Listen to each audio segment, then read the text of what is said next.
That time again. And finally, George and Adam, we bring it out west. Hi, my name is Yogi Roth, and this is Field of 12 After Dark, presented by BetRivers. So, fellas, as I've learned on social media, you started off with the cheers, right, George? Indeed. Okay. We raise a glass. First of all, welcome, Adam, Yogi. Welcome to the Field of 12. Come on in, fellas. Welcome. Excited to be here. Welcome. Yogi, you wanna lead the roll on the toast there? I would love to. I want to make sure that not only are we toasting to a fun hour talking about West Coast football, right, and get to hang out with one another, but we're going to also toast to a player, a thing, a team, a program, toast something in the Pac-12. So I'm going to kick off the party. And I know it may be obvious for all of you on the West Coast and my brethren here, but I'm going to toast to the Utah Utes, taking the natural next step. This is not your Texas Longhorns hype train right now with Quinn Ewers. This is not a team that's, I think, getting oversold. This is a team that's exactly where it's supposed to be. I believe Cam Rising is a Heisman candidate. The fact that he's 80-1 odds blows my mind. Tune back in tomorrow night to hear my take on that. But with that said, I'm toasting to the Utah Utes. Hey, I love it. I love it. that. We can dig that. Mm-hmm. Yourself, George? We'll go with you. Who you got? I am gonna go non-player. I'm gonna go that this year, first time and feels like since the inception of the playoffs, the Pac-12 come to the dance. And I don't know if they're monsters, but they got a couple of wedding crashers. We're going to talk about them. Utah, maybe these guys down here in Southern California. Toast to the Pac-12 doing a little bit more than, participating in college football. That these guys from the West Coast, I think they crashed this year. To the Pac-12. To the Pac-12. To the Pac-12. Mm-hmm. Adam? Well, boys, toast? yeah, I'm going to have to go player. I'm going to go the player route. I'm toasting to Bo Nix. Anytime you get a guy from the SEC, he's thrown for 7,000 yards in his career. A lot of talk about Ty Thompson, right? But I'm not drinking the Ty Thompson Kool-Aid yet. I'm all in on Bo Nix. We're going to toast to Bo Nix, a big-time end to his career in Oregon. All right. That's a toast right there. That's a big one. We will come visit that again. Yeah, we will. I was just in Eugene. I did the tour of the Great Northwest over the weekend. So Oregon State, Oregon, and UW. Just came back, saw the Trojans, finished my training camp tour off. It was strong. I'm looking forward to calling their opener on the Pac-12 network. Can't wait. Rice and our friend Mike Bloomgren, Marcus Tuiasosopo. It'll be a fun game. And I think it's almost a sellout already at the Coliseum for Rice. So if you think about that and how they finished the year in the UCLA game at the Collie with nowhere near that, right? It just shows the excitement around Lincoln Riley. I do also want to comment, George, on the Pac-12 making a return. I also want to, I want to extend the olive branch. It sounds like the SEC might actually be interested in 9 conference games. So welcome to our party if you do make that change in the next couple of years. Because as we have learned, Adam and I have been out here in Georgia, out on the West Coast, when you have 8 conference games and you play no one in week 11, that makes your life much easier than it does when Utah visits Oregon, for instance, in week 11 this year. So let's start right. It does, but just as a quick retort to that, here we go. Not that these thoughts are anyway paid for or endorsed by the SEC, but when you live in Jurassic Park, there's a dinosaur at every door. There's a dinosaur at every residence. I get it. If you want to get Ichabod State or Peanut Butter and Jelly That's State, who they play. Man, yeah. I mean, damn, you're going through 8 T-Rexes, a smaller T-Rex. If you want to get, a German Shepherd in there every now and then, I get it. But yes, to your point, yes, makes sense. Well, here's one thing we know. We know the inequities in college football remain inequities in college football. And I think the scheduling one is a really simple one to clean up. David Shaw, our friend, has been championing that for years. And I think it just makes sense when you look at college football around the country. But in week 1, we have Utah going down to Jurassic Park, as George referenced, to face Florida. For Florida, they got a new head coach. They have a game that kicks off at the Swamp at 7 o'clock down there. I mean, I don't know if you can ask for anything more with Anthony Richardson as the starting quarterback, It's exciting for that program. A huge fan of their new head coach. But as I referenced, this is Utah's next step, guys. I was there when they started their Pac-12 lives. I was there when they beat my Pitt Panthers in the Fiesta Bowl with Alex Smith and ended my life, at least for the night. It was a struggle watching that one go down with Tyler Palko at the helm. Now Utah, I think, will go down to Gainesville, and I think it'll be workmanlike. I'm curious for both of you. What are your thoughts as we break down the overwhelming favorite for this year's Pac-12 champion? To George's point, they may be the crasher to that Jurassic Park theme park that we've known to be the SEC, aka the CFP. Adam, I'll let you go first. I think when you look at the Pac-12 schedule, that's the game you circle, right? And all the talk about conference realignment, all the talk about where the Pac-12 falls on in the college football, power discussions. It's a game the Pac-12 has a chance to put itself back on the map on national television, and with Billy Napier's first game as the head coach at Florida, and I think Utah gets the job done. I mean, Kyle Whittingham, what he's done with that program is so impressive.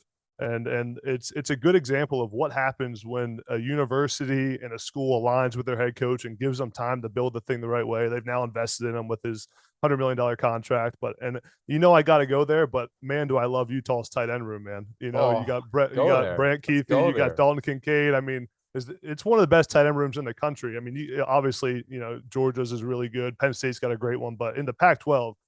They got two really good tight ends who are two of the top in the country that could probably start at any school in the Pac-12. So I think Utah gets the job done. Clark Phillips III is a special player on defense. I don't think he gets enough recognition. He's going to be a NFL guy at corner for Utah. So I'm excited to see that game. That's one I've had circled for a long time.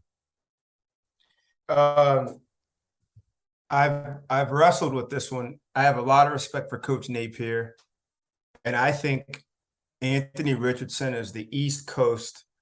Like, there's really two monsters. There's a lot of talented quarterbacks. There's two monsters in the country.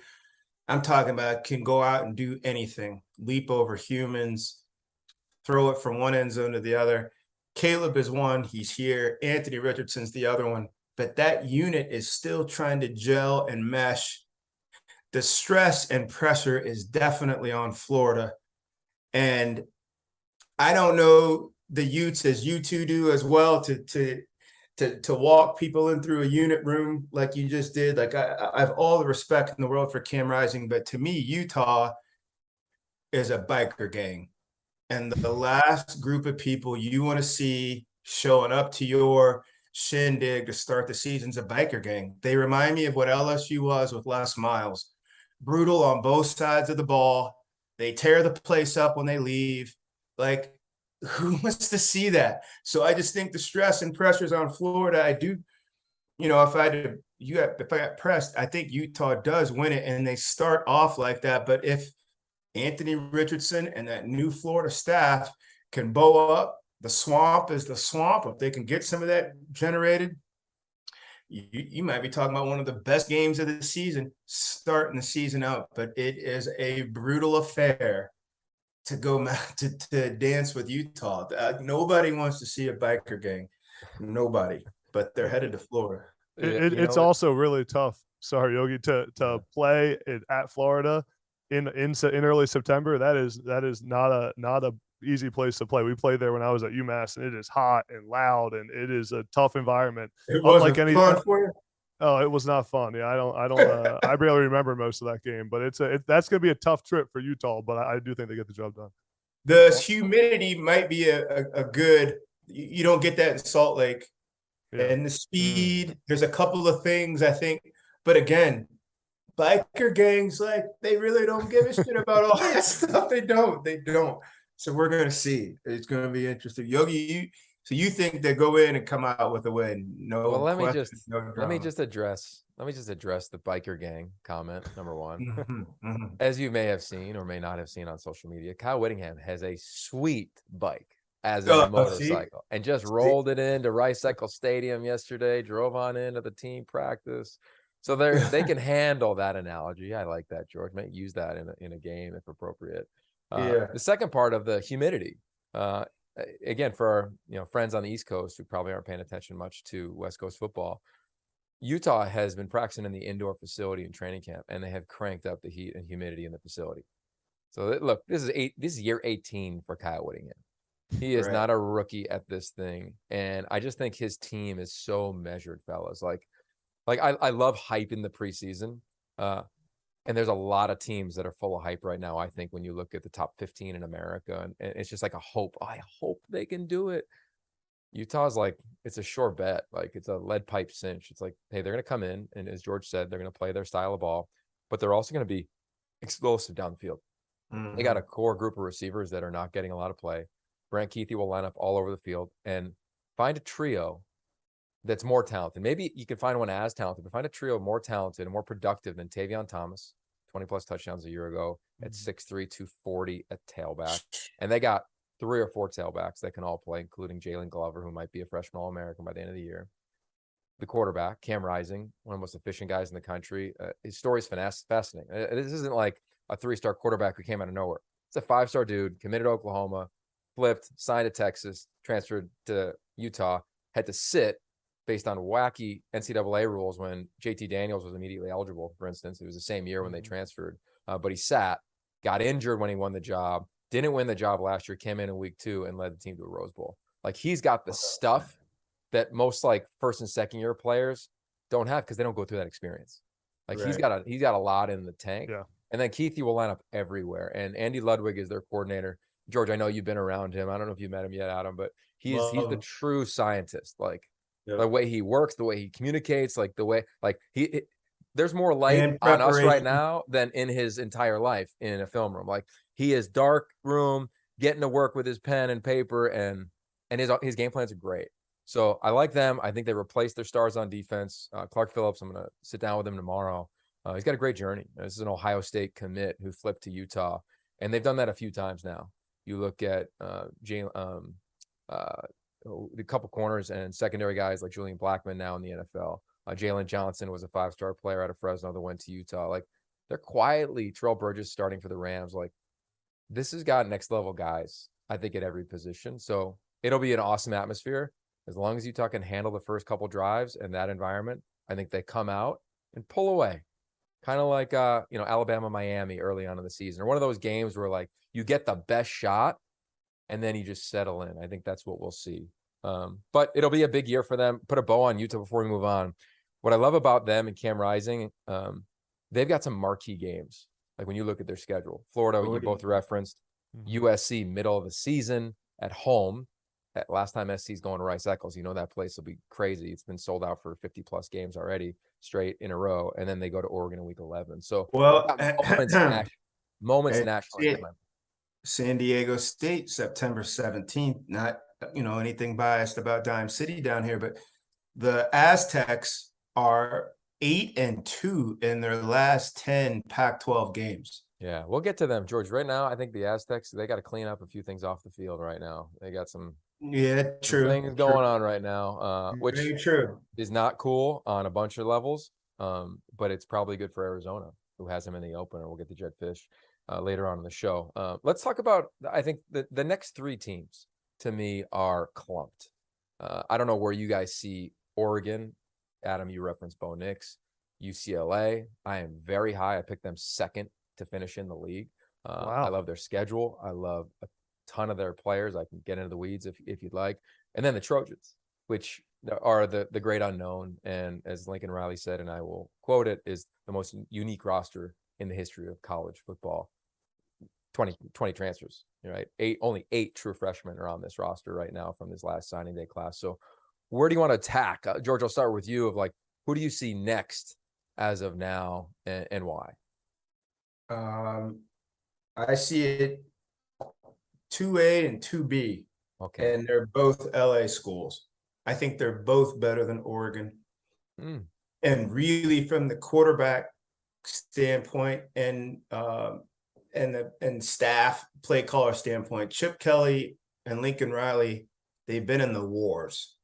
Like they really have had to like kind of maybe not reinvent themselves or their attack plan, but they've had to revamp it mid-game because they're going up against an opposite equal on the other side. Both of them have done that. Now think about this. The 2 LA schools, first UCLA has a 5-year starter coming up in DTR.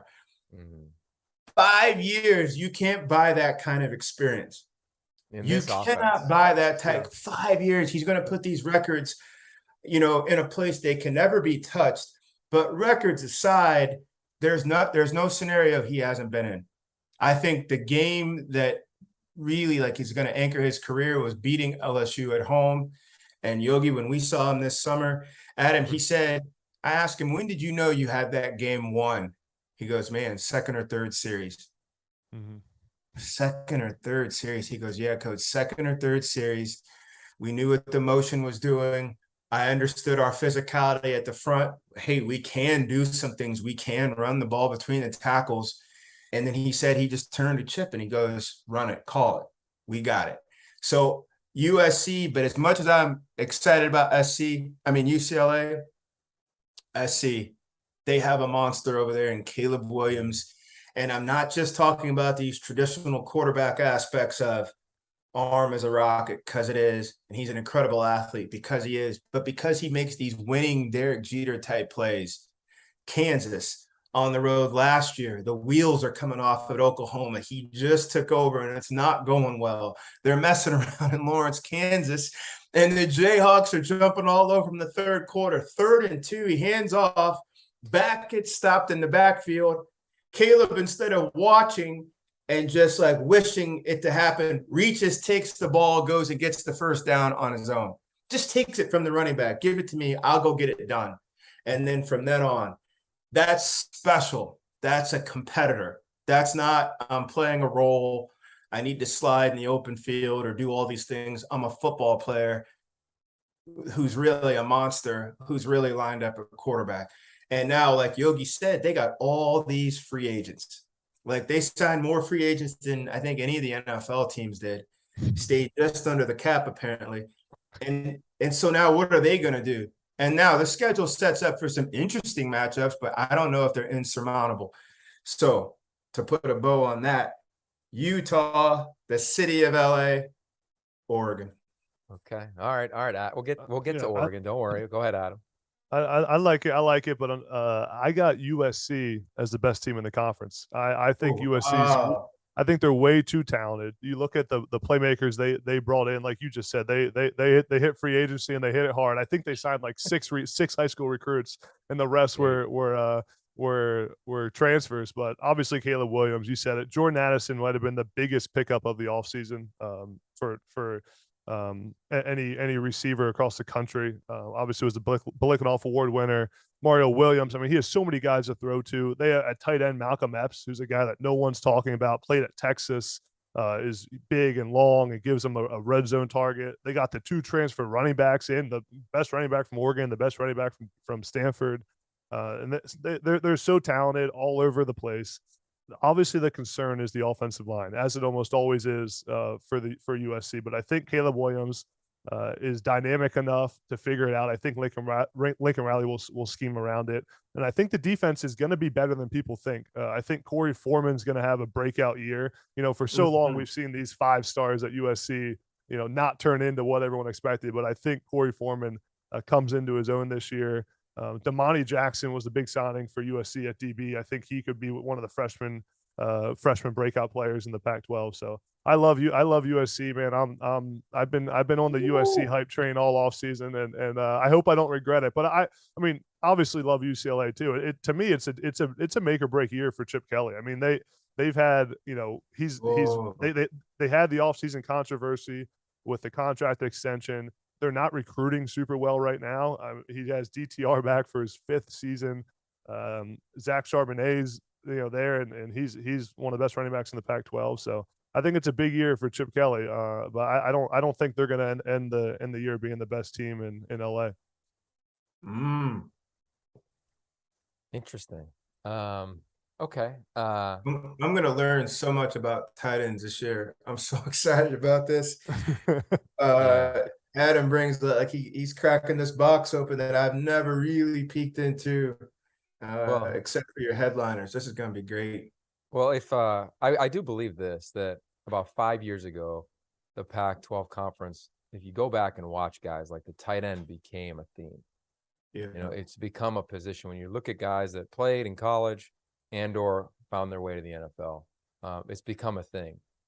And I think it's starting to get more notoriety. The fact that Brant Keithy isn't on the Mackey Award watch list to me is just wrong, right? Wait, And he wasn't?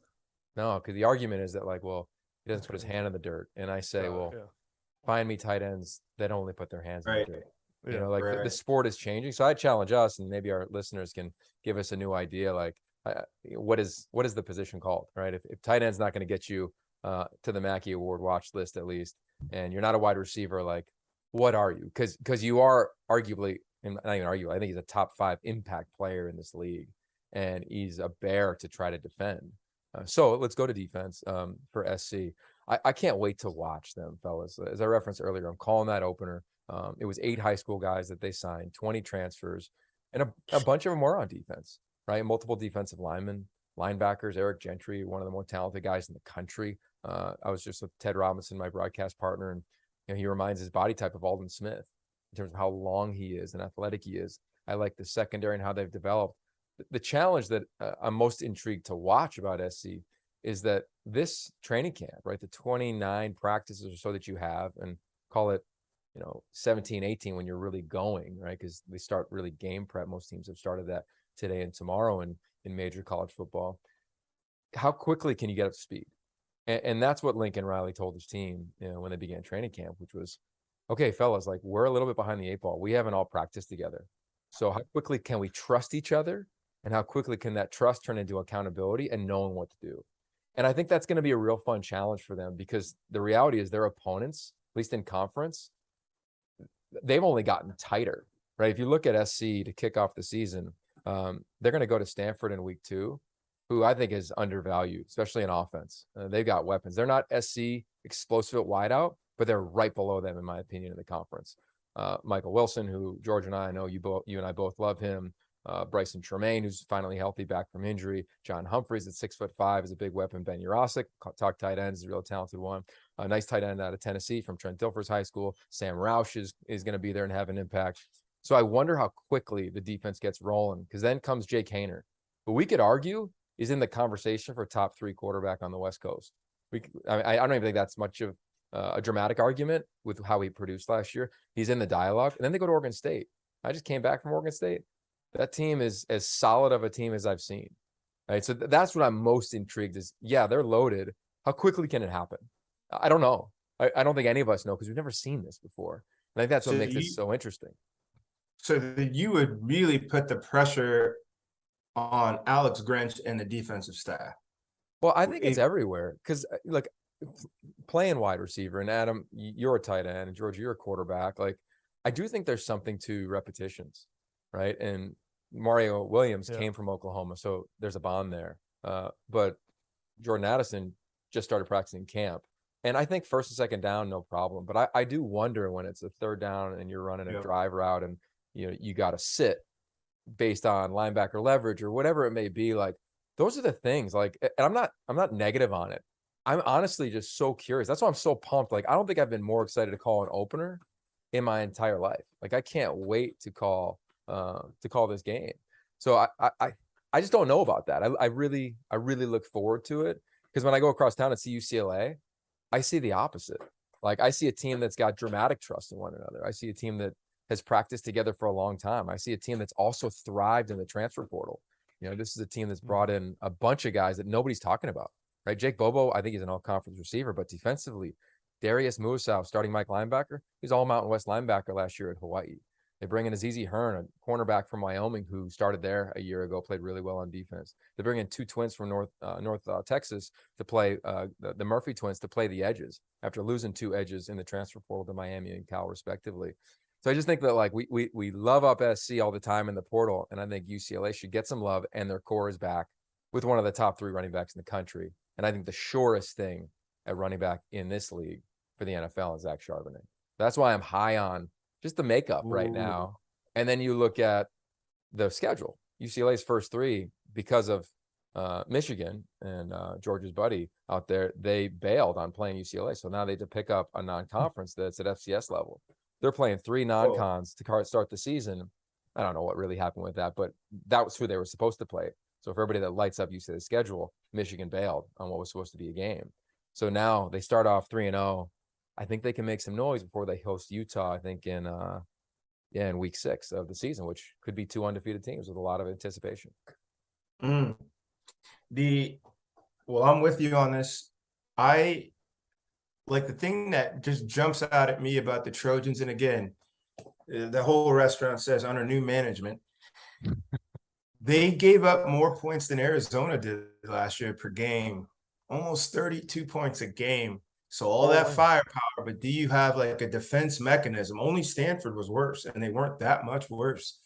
And you're right, defenses tend to like gel quicker and get going, but that's if you got, a lot of momentum coming in from last year, but new scheme, new staff.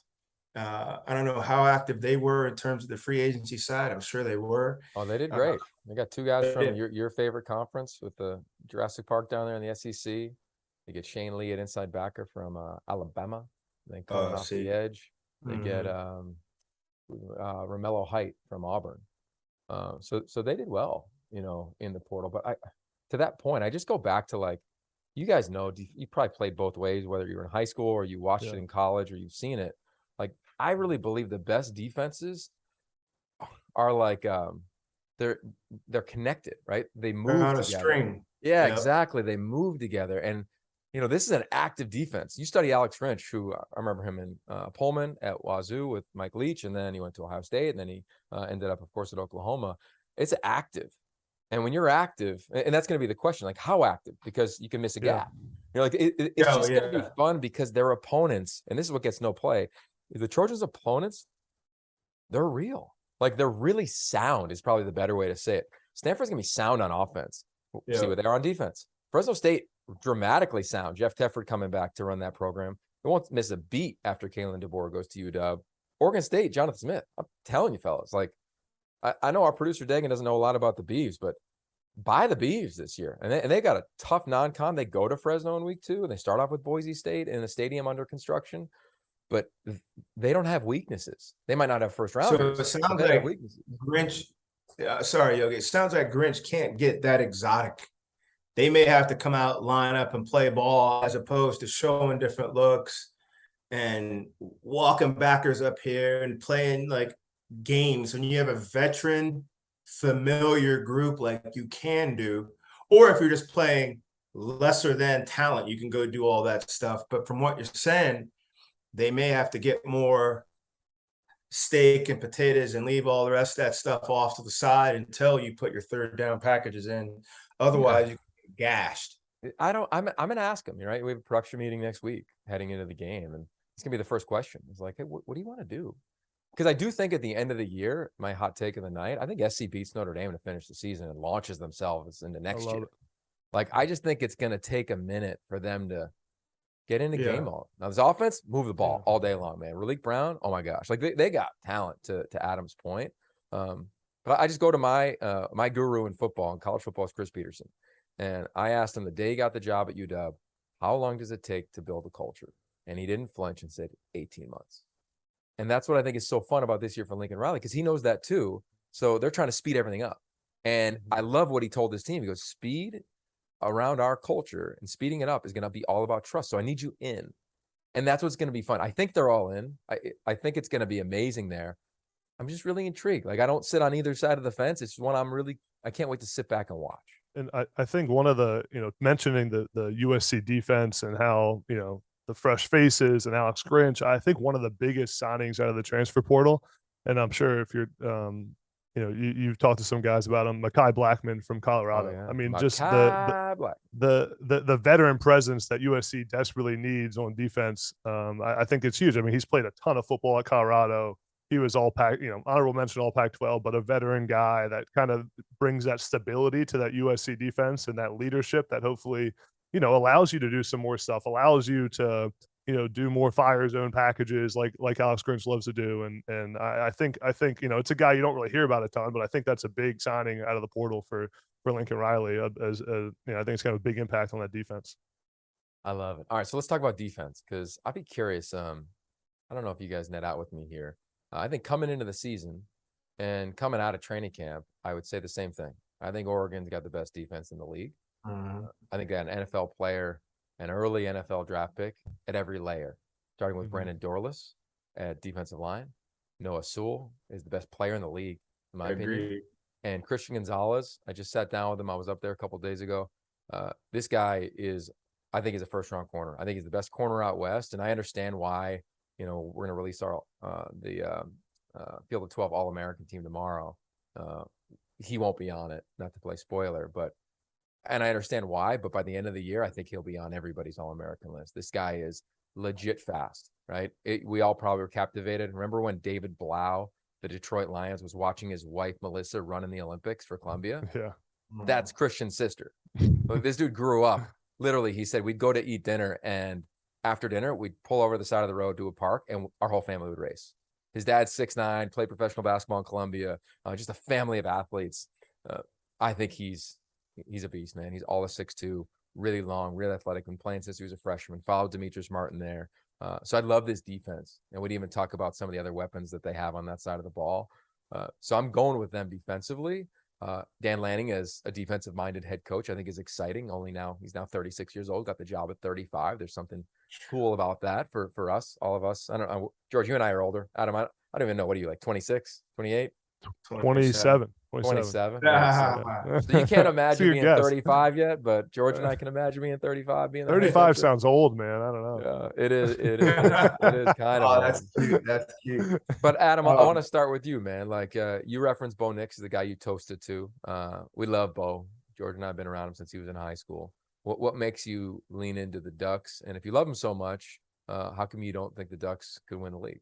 Or maybe you do if you haven't given us your pick. Yeah, I think I love a good transfer portal story. So I'm a big Bo Nix fan. I want to see him end his career on a great note. I think, it's funny. I've tweeted about Bo Nix some, and every time I do, the Auburn fans just start coming. Like, you haven't seen him play. He's lost us so many games. But you talk about a guy that he's thrown for 40 touchdowns and 7,500 yards and won so many games in the SEC, in the best conference in football. Jurassic and now Park, coming into the Pac-12. Yeah. And I just love Dan Lanning, like you mentioned. I mean, his story's an awesome story of, he was, 27, 28 years old, went to be a GA, rose the ranks quickly. Kenny Dillingham, I think, is a great play caller and obviously recruits really well and will be great for Bo Nix.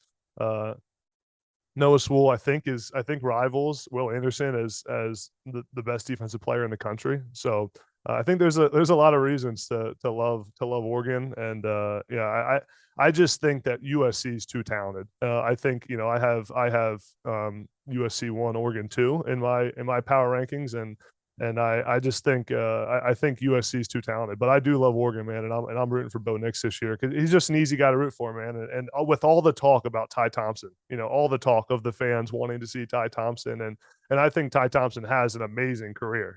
That's not even really a question. I mean, he's going to be a special player. But I'm excited to see Bo Nix do the thing on his last hurrah here at Oregon. I honestly love Bo Nix. Right, just as a dude, as a guy, and Yogi's right. His story is incredible. Oh boy, and I know where this is going. We do get sentimental about these guys when we meet them. They're 17 years old and fresh haircut when they come in, and you see them, and their eyes are this big, and the sword's brand new and shiny. It hasn't hit another sword yet. I'm like, wow, that's a great shiny sword you got.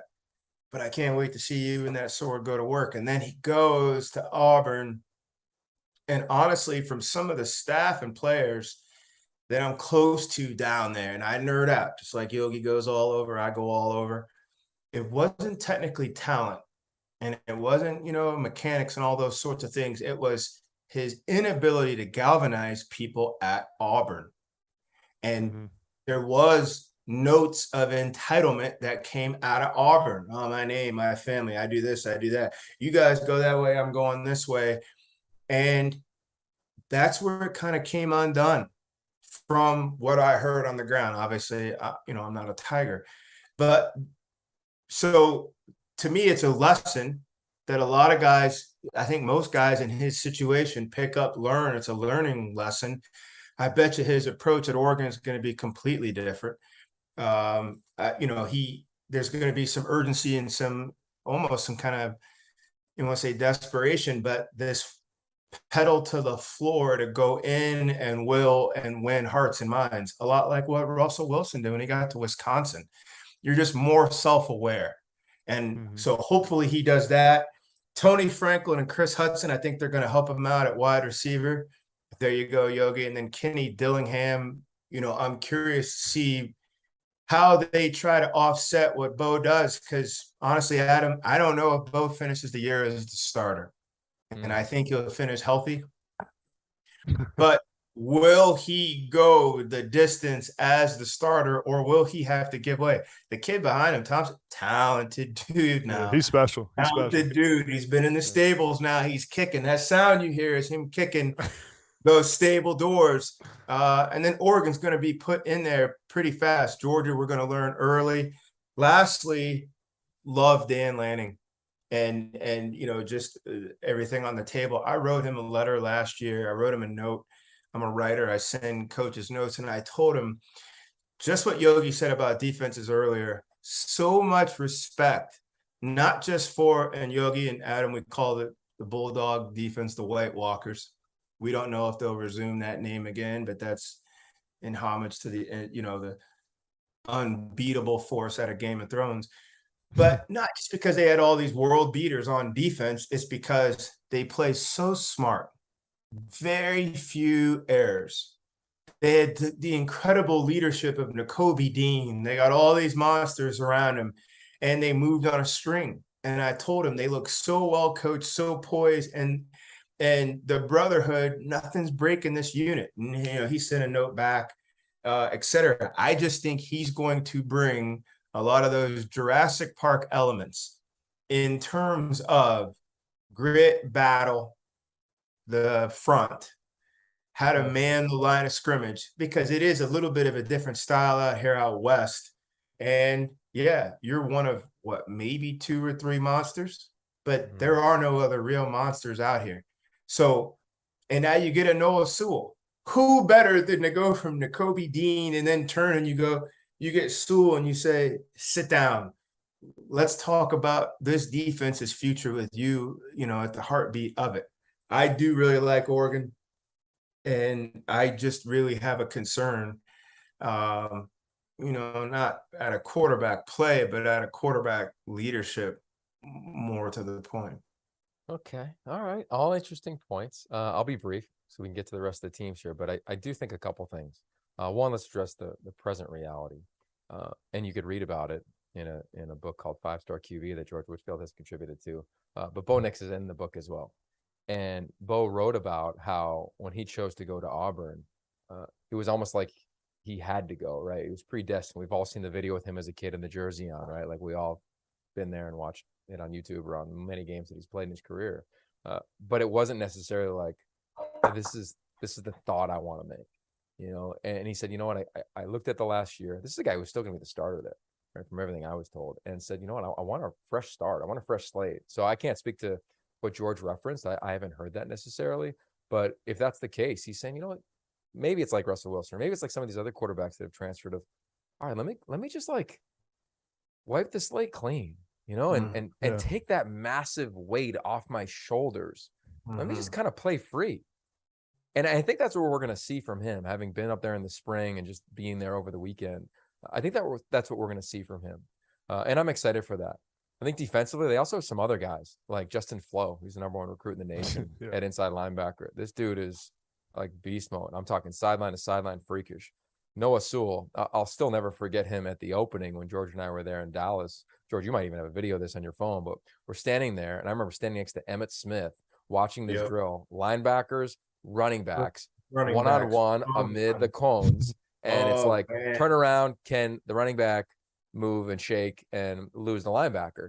And not only does he hawk every dude down, afterwards he screams and says, am I a D lineman now? Am I a D lineman now? Well, this guy's 265 at 4'6".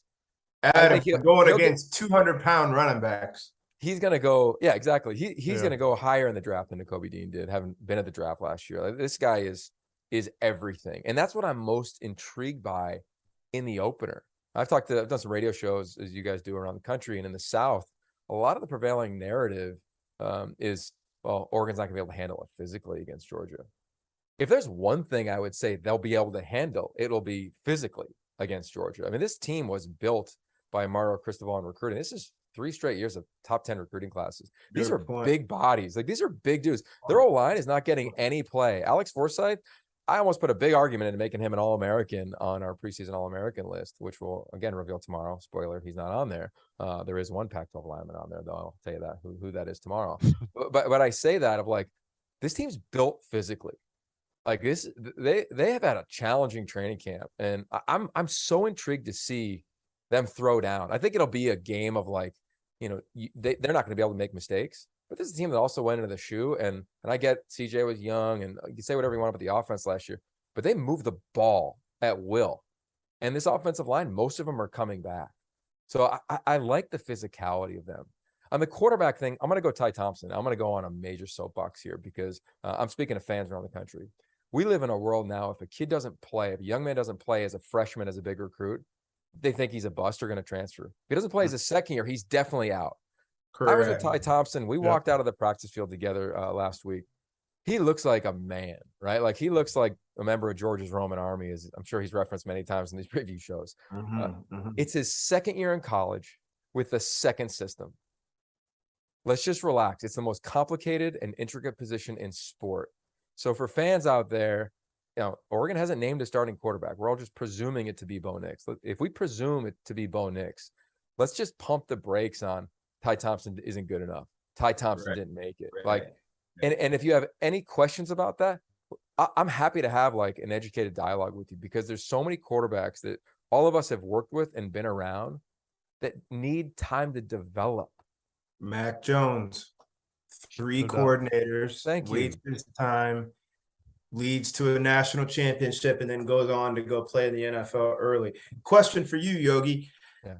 How much edge does Dan Lanning give Oregon to go see Georgia out of the gate? Now, Georgia can't overhaul that much stuff. They can't overhaul everything. And the scouting on the individual players, half of which he coached, and the other half he saw in practice, mindset, protocols, attitude, response mechanisms. I mean, that's a lieutenant from one army is now general and turns back to see his old army. How much edge do you give him?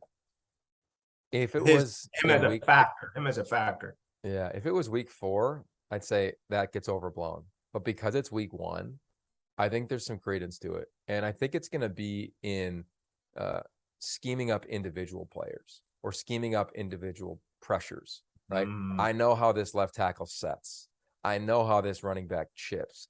I know what this receiver can do, and this is what we need to do on third down if we need to bracket him. Or, hey, I could put Christian Gonzalez on an island and let him ride. Like, that to me, and then it's going to be in the game. My favorite part about first-time head coaches is how they manage situational football. And not just the middle 8, last 4 minutes of the second, first 4 of the third, but fake punt, when you bring a boundary pressure, when you take a shot. Like, those are the things that I'm so intrigued, because he's either going to trust his prep, which is one thing, my call sheets, percentages tell me one thing, or his gut. And I think it's the best coaches I've been around do a combination. They feel it. They feel, especially defensively, you feel the game. Coach Carroll taught me that when he was when Gus Bradley was his DC. He would say, you know, Gus loved the numbers so much that, you know, he was always like, hey, if the crowd's really into it, don't be afraid to bring in extra pressure or whatever it may be. So that I just can't wait to watch that. And what a moment! Like, when do we ever get this? I can't think of one time we've had a season opener with a team whose head coach got plucked from the opponent, let alone the natty, like the national champion. So I don't know. Can you guys? Yeah. No, I think the biggest thing too is not just the Lane Kiffin's teams, maybe. Yeah, Sorry, it's gotta be. No, you're good. It's just the emotions behind it, like you said, Yogi. Aside from even the schematic part of it and you know, the X's and O's, just the emotions that Oregon team's going to have fighting for their first year head coach, the young guy who got the job when people might have thought he shouldn't have. That's powerful. And I think that's going to have an impact. And then not just the scheme from Dan Lanning, but also all the young staffers he took with him from Georgia. You know, those are guys that have seen that Georgia roster every single day too. So there's a whole staff at Oregon that's been at Georgia and seen those guys day to day. But I'm excited. The big matchup I'm looking forward to seeing, and we haven't even really mentioned them. Oregon's young receivers, Troy Franklin, Dante Thornton against Ringo. That great DB in the Georgia secondary, Georgia's whole defense. I mean, Oregon's got some good young receivers, and we'll see if Bo Nix, assuming he's a starter, can get the ball to him in space. Yeah, that'll be good. All right, so I want to transition to a theme. Well, let me real quick question. Yeah. Will Bo Nix, and he'll be healthy, will he finish the season if he's the starter, will he finish the season as the starter, Yogi? Both of you. I think he will. I think this team's going to be really talented. I think they're going to win games. And I think that Bo is, I don't know if he's going to have a Heisman type season, or I know some people have projected him to be one of the top quarterbacks taken in the draft. We'll have to see that, to your point. But I think he'll finish the season as the starter. I think Oregon's going to have an impressive year. I think there's a world where they can get to double-digit wins and see if they can find themselves back in Vegas. They got to go through Salt Lake City to do that, though, right? Well, they get them at home in week 11. Like, so much can happen between now and then. Good point. You know, I don't know, but I like how their schedule sets up. I go back to that, right? Like, they don't play SC, who Adam, he's raved about, and they play Utah late. Like, I think, again, there's time for them to develop, but it's going to be hard charging early, right? Eastern Washington isn't a slouch. I'm calling that game week 2. Then they have BYU coming home. And I think what's interesting, we don't talk about it enough. I don't know if you guys talked about it in the other previews, but quarter system schools versus semester schools. Quarter system schools don't have students on campus, right? So what's the environment like in Autzen? Like, I think they'll come back for the BYU game, but will they be there for Eastern? And if they do have an impressive win, let's say they have that upset, like, hanging, like, there's some realities to cliches, right? And they're just going to be really fun to track. All right, another thing to track is the portal, right? We've talked about this a ton. Let's talk about quarterbacks and kind of chunk it. Before I want to get to Tanner McKee towards the end of the conversation here. We got about 15, 20 minutes left here. Cameron Ward, in my eyes, second best quarterback in the portal behind Caleb Williams, because he's proven. He's proven, right? Jackson Dart hadn't been proven. I think his ceiling's really high. Cameron Ward, and you study him, really talented. We have Jane DeLora, intra-conference transfer, right? He was the reigning freshman offensive player of the year at Washington State. He goes down to Arizona with a bunch of talented players there. We look at Emory Jones. He's a transfer in the portal. Jack Plummer will be the starter at Cal. I think Cal is tremendously underrated. Was up there last week. Really like what Justin Wilcox is doing. And then Michael Penix goes to UW under Kalen DeBoer. So I want to start with Penix, and then you can kind of give me your thoughts on some of the other guys. But Michael Penix, to me, in Washington's a big-time job, right? And I was just there over the weekend. He hasn't been named the starter. I'll tell you this, after seeing practice, all three dudes, Dylan Morris, Sam Heward, and Michael Penix, I think they could all win games in the league. And that's not even me, like, being the Pac-12 guy here. Like, that's legit. I think all three can win games. Dylan has won big games, beat Utah a couple in 2020 in the pandemic shortened year, and a big comeback in the second half. And Sam Heward is in his second year, a la Ty Thompson. He'll be the guy there at some point in his career. So what do you think of that get from a guy who took college football by storm a couple years ago at Indiana, and now he's on Montlake? George, go ahead, Adam. I'll take it. Go ahead, Adam. Yeah, take it, Adam. I mean, yeah, he was special at Indiana. I think the transfer portal this year has given us so many cool stories of guys that are getting second chances to revive their careers. You mentioned we talked about Bo Nix a bunch, talk about Emory Jones, but yeah, Penix has been special, and I think that Washington offense is going to be much improved from what we saw the last couple of years, and it couldn't have gotten much worse. But they've got some playmakers. We'll see who ends up walking out with that starting quarterback job. Obviously, Sam Heward's played a lot of football there, but overall, I think Washington has a chance to take their program in the right direction after that kind of embarrassing last couple of years they've had, and I think it all comes down for them to recruiting their home state, and keeping their best players home. And I think DeBoer is going to be able to do that. You can't lose guys like Josh Connerly to Oregon. You got to keep him home in Washington. And I think DeBoer is the right guy to do it. I don't know if they're going to be great this season, but obviously getting Penix is a good step in the right direction. 100% back you on Penix. Again, being battle tested means so much in college football because you don't get all these years to accrue. Penn State primetime game opener 2 years ago. Penix, I think they were like 3 touchdown dogs at home, beats them. It's just some old find a way to get in there. He's diving for pylons. He's getting to the third and fourth read in the fourth quarter, withstanding the pressure, puts a big scare in Ohio State. Took big shots downfield. And a lot of kids, I say that because a lot of quarterbacks, when they're back there, if a defender is 1 or 2 strides from you, I'm off of everything else except preservation. And Penix, almost to his detriment, has shown I'm a stay, hang. You're going to have to wipe me off this field. I'm going to throw this dagger. And he did. And yeah, unfortunate for his circumstances there injury-wise, but he proved I'm a scary force in the Big Ten. Okay, now he goes to UW. And to Yogi's point, we know the other 2 youngsters sitting behind him or sitting with him because they haven't, kind of navigated that. That might be the deepest room in the conference at quarterback, top to bottom. And like what a luxury that new staff has.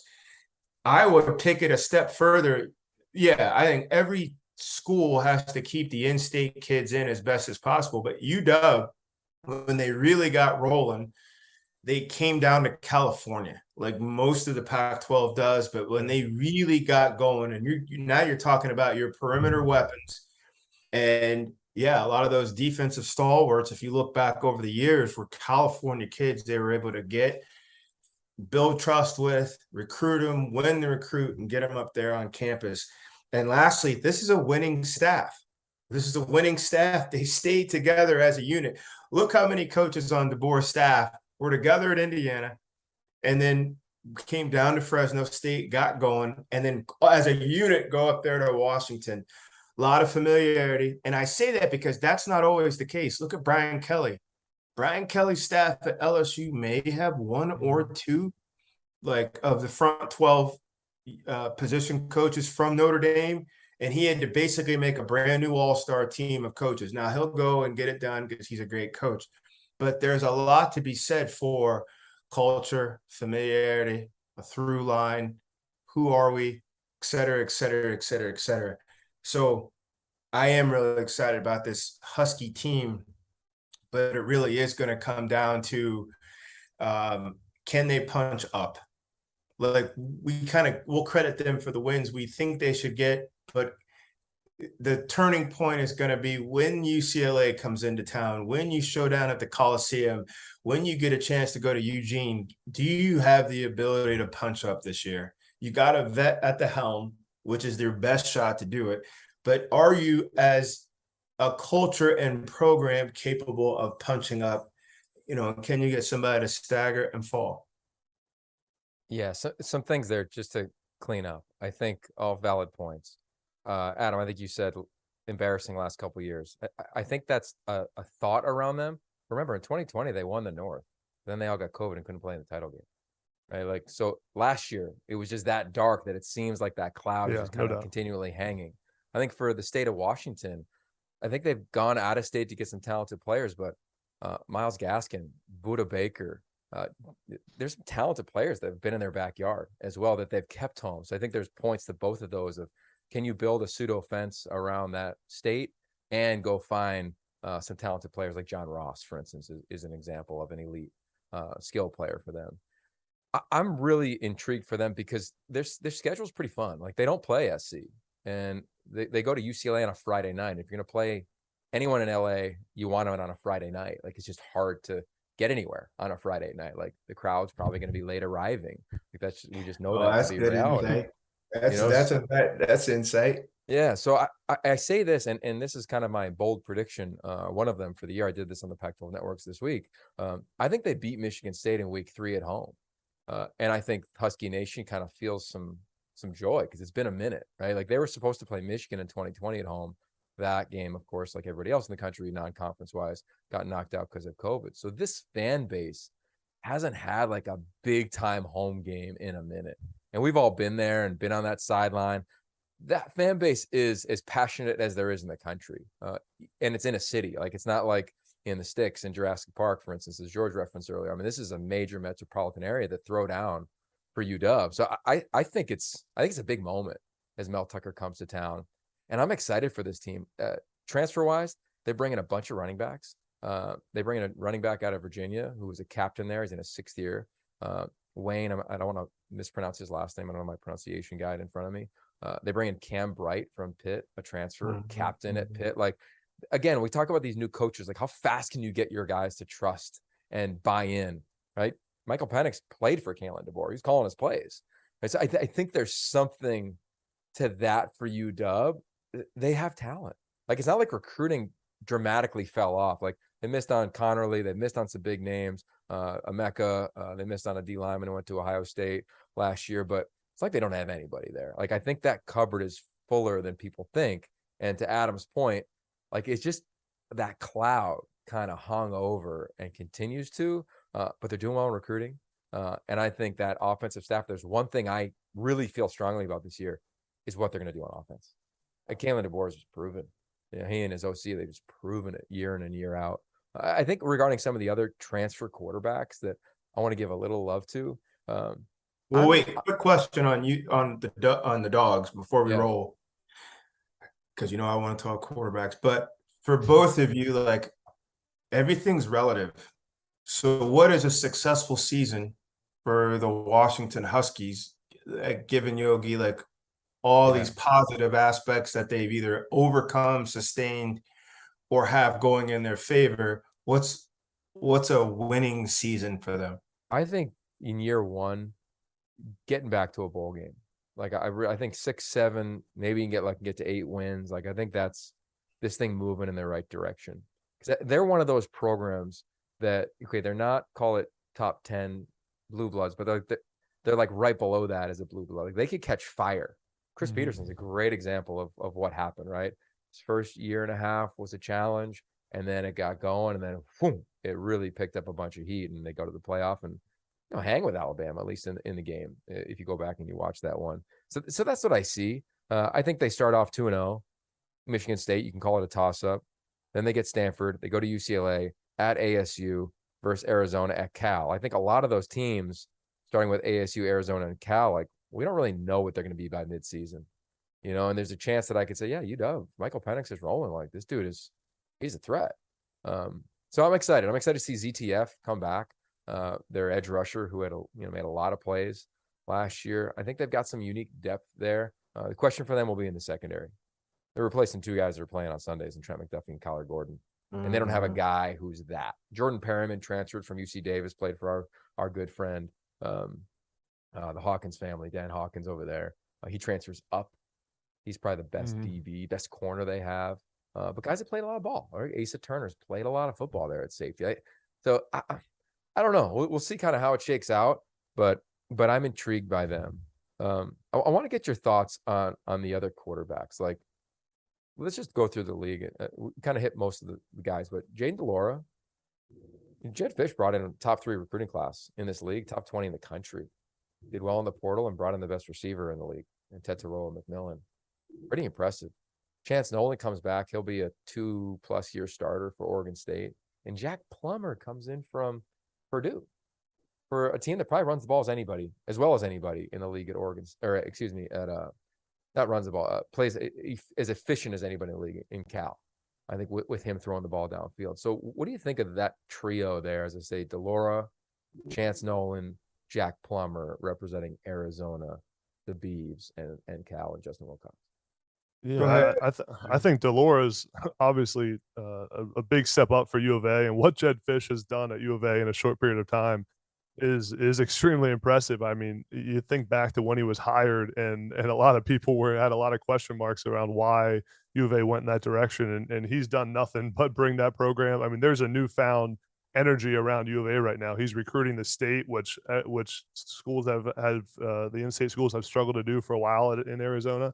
To land Noah Fafita, T-Mac, and Kean Burnett in the 2022 class, I think. I mean, that's three of the best players in that recruiting class. I mean, to get them to go to U of A was something that no one would have thought would happen a couple of years ago. So I actually thought about possibly toasting to Jed Fish in the intro, but I passed and went to Bo Nix. So, but he's doing a great job at U of A and has that place feeling pretty good. But you mentioned, earlier, Cam Ward. I mean, transferring from with his head coach. His head coach Eric Morris from Incarnate Word is now the OC calling plays at Washington State. I mean, that's a big, the continuity there is huge. I think Cam Ward, I think you said, Yogi, he's the second best transfer quarterback in the conference. I mean, if he plays up to 80% of the hype we've heard about him so far, I mean, they're going to have a great season and play better than and Jake Dickert's doing a good job. They've obviously been through a ton of turmoil last year. That was a mess of a season they had to deal with, but I think they have some stability now with Dickert, and I'm excited to see what Cam Ward does transferring up to the big leagues. George, you're gonna love Cam Ward. Like, start your man crush already if you haven't already. He's a beast. You're gonna love off platform, every phrase you can think of. Wait, pull it out. You're saying I'm gonna love Cam Ward? Yeah, if you don't already, you're gonna fall in love with him this year. So for the people at home, we worked with Cam Ward as a fifth grader, sixth grader, seventh grader, eighth grader, in our trips down to Texas. He always moved, acted, and operated older. He always did. And a lot of times, just a little inside baseball, when you do camps and clinics and things of that sort, you want to separate kids by age. You want your youngsters and middle schoolers have their own time and space so they can move and operate. Then you get your junior high guys and high school kids over here. Even then, you want to subset those groups just because they're going to move different. Cam was always a group up, always serious about his ball, always wanted to do the breakdown, always wanted the complicated feedback, not nice throw, which we're not going to give him that anyway, but I know I completed it, but how could I have done that more efficient? Coach, I see you looking at me. I know you want to say something. What is it? Like, he's always seeking feedback. There's traces and sprinkles of some El Presidente, Chase Griffin in him in terms of the aspiration. And for those of you looking at the screen, like Chase Griffin, look UCLA and then look United States presidential candidacy. What is it, 2042, I think, or 2030? Regardless, Chase Griffin is over there, but Cam Ward, serious about his craft, serious about his opportunity and his role. Yes, very familiar. Now, going into Incarnate Word as a young high schooler who only offer. Yeah, his only offer. And honestly, it was a travesty. Not a great big high school, played his heart out, all kind of talent. But you go through the whole COVID thing with all these youngsters and not getting a chance to go to camps and things, made the best of it, goes to Incarnate Word. What is it? What's the Heisman level there, Yogi? What's the trophy called? Jerry Rice. Yeah, the Jerry Rice Award. Like, Adam, let's get real. It's not just go there and start as a freshman. Yeah. Go there and be the best player in all the land.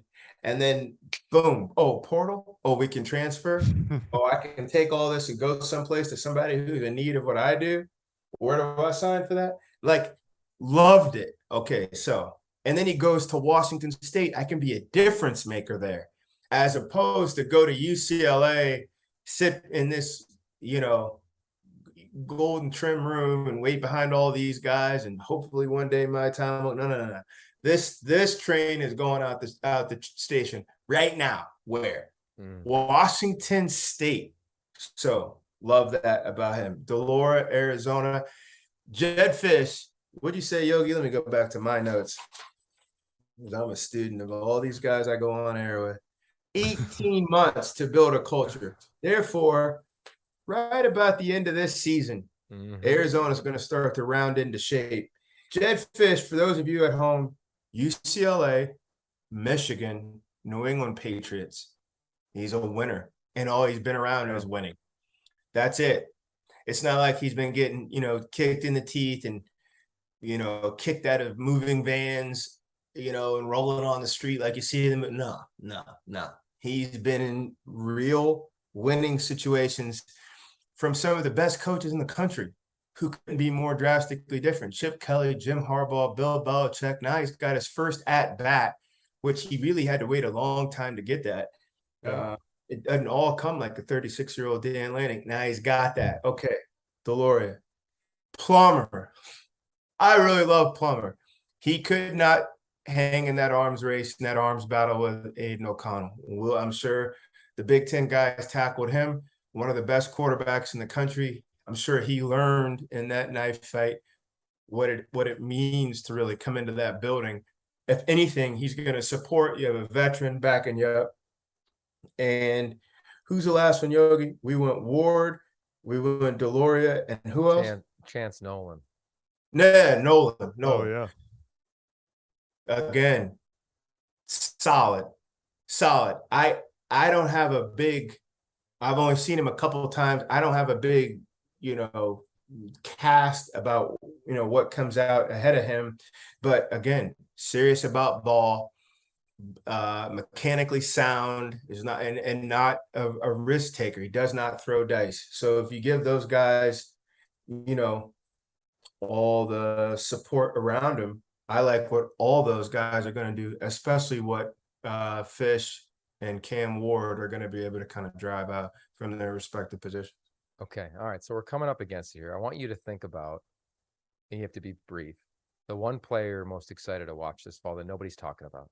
Okay. I want you to think about that. I'm going to give you a little commentary on those quarterbacks. And then you two are going to give your power rankings before we kick out of here, before they kick us out of here in this show here. We're talking all things Pac-12 football, Field of 12 After Dark, presented by BetRivers. With that said, Jaden Delora, he's added 15 to 20 pounds. I think he's going to thrive. He's playing under center. He's playing with Jedd Fisch in this offense. I think he would have thrived at Washington State if he stayed there, and Cam Ward didn't. I think he's going to thrive at Arizona with Jedd Fisch. I think he's that type of dude. Tetairoa McMillan will be an all-conference player at some level by the end of the year, and I think he's going to be in every award race when we're talking about a 6'4", 215, eventually 220-pound wide receiver, and he'll have a chance to do very special things in Tucson within this offense and the young weapons that they have, and love what they've done in the portal. Can't wait to see Johnny Nansen, first-time coordinator, long-time coach, got a shot there. I'm jacked for them. They got a big stretch early on. They go to Dime City, that new stadium against San Diego State on CBS, national television, noon game. I think they get a win based on what I think San Diego State is going through right now. It's going to be really interesting to watch. Braxton Burmeister, a one-time Arizona commit, now the starting quarterback, San Diego State. Let the drama unfold from there. Keep it moving. Chance Nolan. I think Chance Nolan's really improved at the one thing he said his intentions on this offseason, deep ball accuracy. He really worked on it, cleaned up his mechanics, became an absolute nerd around that element. Brian Lindgren is one of the more valued coordinators quietly in the country. He turns down more jobs than all of us probably have combined, every year. Dude he's really special as a teacher and as a game planner and a play caller. We've seen him do it now at multiple stops. I think he's got a chance to be a head coach in the future. I'm buying Chance Nolan, perfecting the deep ball this year in a way that he didn't last year. Jack Plummer, this is the best offense. I think it's the best team Justin Wilcox has had. And we've seen Justin Wilcox knock off Oregon, beat SC, beat UW. I think it's the best team he had. This is a guy who turned down an opportunity to go back to the school where he played as the head coach. I think he is as lit up as he's ever been around this team and this program. Not a ton of depth on the O-line, but they have the second or third best defensive front in this league. Brett Johnson is the best interior defensive tackle in this league. They have the deepest linebacker room in this league. Who's their other corner opposite Lamaggia Hearns? We'll find out. But their wideouts, best group of playmakers he's had, led by Maven Anderson. So excited about those quarterbacks we referenced. All right, briefly, George, you want to go first? Who is the player you're most looking forward to watching that isn't, donning the cover of all these preseason magazines? He's not donning the cover, and he's not even a quarterback. Wow. He is an offensive You don't player. do that. I don't. But let me show some range. Let me show a little bit of range. Yeah, go there. The Oregon Ducks had last year, I thought, one of the most dynamic running backs who really, in today's game, playing in space, We see a lot of 3 and 4 wide sets. Who's going to take and kind of control the middle? Travis Dye. All of a sudden, like USC's like front office and their GM and everybody, they're on the horns. They're doing all the calls and everything. Yeah, found a situation. I was going to say found a number. Travis Dye. Travis your guy. Dye, I think he is going to be one of the most, because you're going to need somebody to offset all that aerial power SC. And at the end of the day, you're going to have to run the ball up by a score with 4 minutes left. You're going to have to get in some shootouts and be able to control the middle. And you're going to need a dynamic 3-down guy to go play. And then, of course, they reach up to Oregon, pull, I think, their best offensive player off the roster, tuck him in, all of a sudden. Here we go. I think, okay, I think Lincoln Riley would say he plucked them from the portal versus plucking them. Okay, that's okay, Adam, your turn here. I'm like the PC police here in the Pac-12. I love it. I love it. Quick one, real quick, that we didn't talk about a lot. Tanner McKee, I think, is going to be the first round talent at quarterback, but he's kind of an easy one because he's a quarterback. So we're going to go to Arizona. We'll stay on the Jedfish hype train. Jacob Cowing was one of the biggest signings from the transfer portal this offseason. I mean, from UTEP, a guy who just has been ultra productive, 150 some catches in his career. He's a bunch of touchdowns. Great kid from everything I've heard about him. That's a guy that a lot of schools wanted. I mean, he was a hotly contested portal guy, and to get him from UTEP was a big get for Arizona. I think he's going to have a monster season for U of A. I think he was the hottest wide receiver prospect in the portal. Yeah. 2-star prospect from the state of Arizona coming back to the West Coast from UTEP, as you referenced. Hey, can I make an addendum? Well, go ahead. I mean, yeah. What do you got? You're addressing that very nicely. A guy we haven't said much about, I think we maybe touched on his name. I'm not saying he's under pressure, but he certainly is under a microscope. Coming out of Jurassic Park, having experienced 2 seasons behind a Tampa Bay Buccaneer quarterback in Kyle Trask, then he got a chance to play battle, shaky a little bit. Then the wheels came off the program. Is Emory Jones.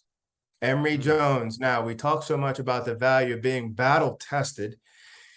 He's got a lot of experience, but I don't know how many battles he's been in. Now you're at Arizona State, replacing the shoes of Jaden Daniels, who went into the Jurassic Park.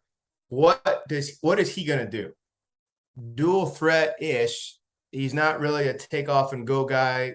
For those of you at home who doesn't know Emory Jones, think about Teddy Bridgewater, maybe not as accurate, but that level of athlete, in my humble opinion.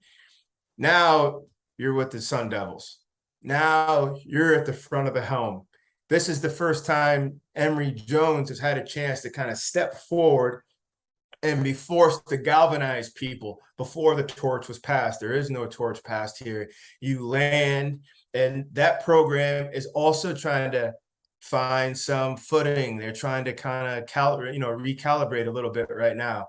Heavy charge, but if he steps into it and he leans into it, and like that Lupe Fiasco song, if you are what you say you are, this is going to be a great challenge for him. Not saying he's under tremendous pressure, because I don't think our expectations on the program are that much. But again, coming from where you came from, what you've experienced, and what you're going into, what is that going to look like by the time we get to Thanksgiving? Sorry, Yogi. That's all right. Hey, you are one of the greatest communicators on planet Earth, George. So I will never stop you from communicating.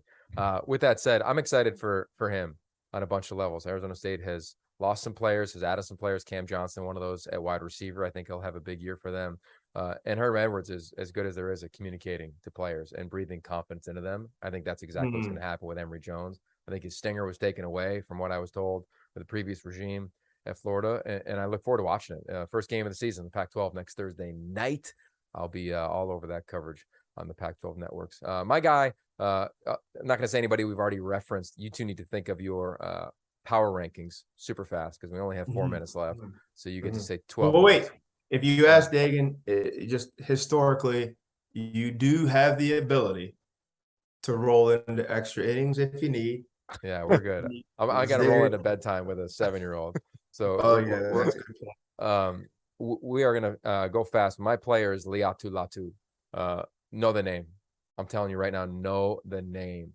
I think he's got a chance to be everything. A high draft pick. We're talking about 6'5", 270, rugby player coming off the edge who was injured at UW, had to medically retire to come back and get cleared at UCLA. This dude is gonna be that freak coming off the edge. What I predict. We haven't seen it on field. We haven't seen it on tape. We've seen it at practice. I've seen it at practice. That's the guy that I want you to remember as we get through the rest of the season. So with that said, George, I'm going to have you go first because I feel like, Adam, you can go really fast if you're only under the pressure here. George, your power rankings. Let's start at 12 and go all the way up to 1. Go. Well, 12 for me, Colorado. I know, again, they made some nice adjustments. Okay. Keep it going. Keep it going. Yeah. So so wait a second. This is a little different than the last time. Everybody, I thought, put in their 12 and everybody put in their 11. Oh, I wasn't here for my bad. I wasn't here for that. But you guys can go ahead. Why don't you guys go 12, and work your way up, and I'll moderate us on out of here. Go ahead. Yeah, let's do that. At 12 for me is Colorado. Okay. I got Cal at number 12. Wow. I think you're way off. Go ahead, George. Yogi. No, go ahead. You two will go. I'm gonna moderate. We're under the gun. Oh, so wait, you're not gonna go here. No, go ahead. You guys can knock it out. I got Arizona State at 11. Okay, I could see that. Adam? I have Colorado at 11. Okay, I could see that. All right, George? I have Cal at 10. Underrated. Go ahead. I have Arizona State at 10. Okay. George? 9. 9. I battled back and forth on this one. I hate to do it to those guys because I really like them. Band-Aid. Arizona. Hey, it's better than 12. It's better than 1 win. Yeah. Okay, go ahead. 9 for you. I got the same thing. Arizona at 9. Okay, let's go to 8. Stanford. Now, again, I think Arizona and Stanford, they're basically going to come out the same, but how they're going to fall, I put Stanford at 8. Yeah, tough schedule. Both those two probably is the two toughest schedules in the league. Okay, Adam? Stanford at 8 as well. We'll make this interesting here soon. All right, here we go. 7. 7, I have Washington State at 7. I think they're going to put on a good show, but I don't know if they're going to close a whole lot of them out. Okay. I've got Washington at 7. Okay. Oh, interesting. All right, halfway home. 6. I have Washington at 6. The Apple Cup, And then big impactful game. You're saying the Cougs win it? Oh, no, sorry. Wait. Sorry. I have the Fighting Yogi Roth from Oregon State. That's it. At 6. What a miss on my part. No. Okay, that's Okay, good. I already Adam, showed 6. you my 5. We got 2 minutes left. got Washington State at 6. Okay, 5. 5, I have Washington at 5. Adam. Oregon State. Oh my. Wait. You know the question is, who do you have 5th overall in the Pac-12? Not the North. The overall. Yeah, the North doesn't exist anymore, fellas. It's just one league. It's just the Pac-12, man. Yeah. 4. Oh, 4. that's right. That's right. What do we got for? 4, I have Oregon. Okay. UCLA at 4. Oh my.